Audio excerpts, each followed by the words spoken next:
Un coup de ciseau, un trait de crayon, une aiguille qui file entre les doigts. Ici, chaque geste a du sens. Ces femmes cousent du courage, du réconfort et un brin d'espoir pour celles dont la maladie a fait tomber les cheveux. Nous sommes les chapeaux de Martine.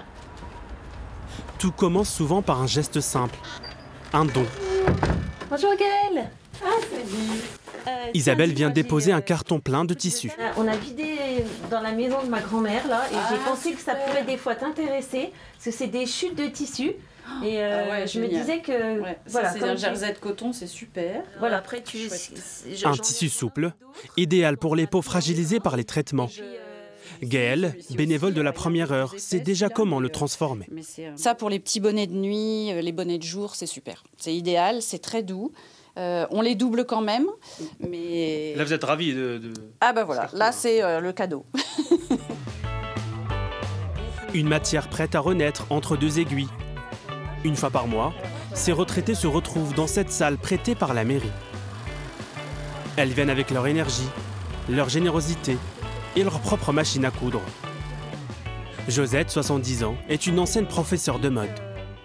Cette longueur-là, elle est plus grande que celle-là. Voilà, bah oui, c'est ça. La seule qui est identique, elle est à la largeur de votre pied. J'ai eu du mal, j'ai dit voilà. Ça y est. Mais pas comme moi, je suis pas... Forte de son expérience, elle transmet son savoir aux autres bénévoles, comme Paulette. Vous saviez faire de la couture avant, vous saviez faire des chapeaux ou pas? Pas beaucoup, non, pas des chapeaux. Non, un ourlet, une fermeture éclair, ça c'est limité à ça. C'est plaisant pour les personnes à qui on les fait. Elles ne sont ni stylistes, ni couturières professionnelles. Tout avance à leur rythme et apporte leur touche personnelle à la confection des chapeaux. Les premiers, on met 2 heures, voire plus. À force d'en faire, on va plus vite, quoi, quand on sait. Donc voilà. Et là, il est terminé, le chapeau? Oui. Il n'y a plus que la petite fleur à coudre, mais autrement, c'est fini. Et entre deux coups de ciseaux, les bénévoles jouent les mannequins. Le tissu devient coquetterie. Le chapeau, une fierté. C'est un petit peu de temps, de mon temps pour qu'ils se sentent bien et qu'ils puissent sortir dans la rue avec nos beaux chapeaux. Pour Jackie, l'engagement est plus intime. J'ai ma fille qui est décédée d'un cancer, donc elle a bénéficié de dons de chapeaux, donc je trouve que c'est la moindre des choses de rendre la pareil, quoi. Des couvre-chefs imaginés comme des pansements qui, une fois terminés, prennent le chemin des hôpitaux. Dans cette polyclinique, on soigne les personnes atteintes de cancer. Là, il y a une petite variante, c'est un bob, on l'a appelé Mary Poppins. Ces bonnets arrivent comme des cadeaux pour réchauffer les cœurs et les têtes.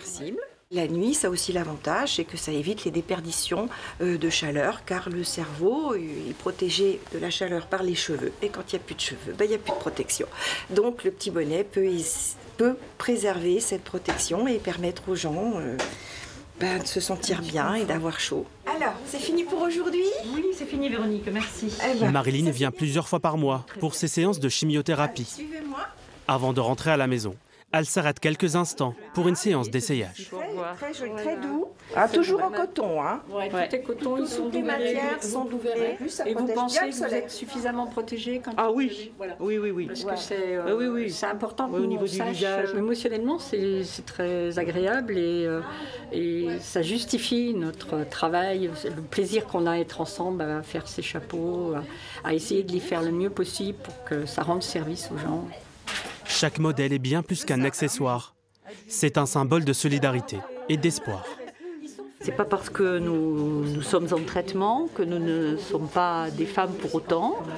Donc c'est vraiment très agréable.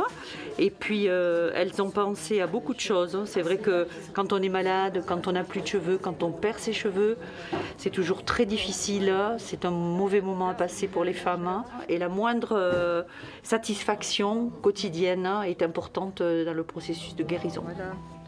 Depuis 2013, l'association a distribué plus de 11 000 chapeaux réalisés par des bénévoles, unis par le fil et le cœur. Super.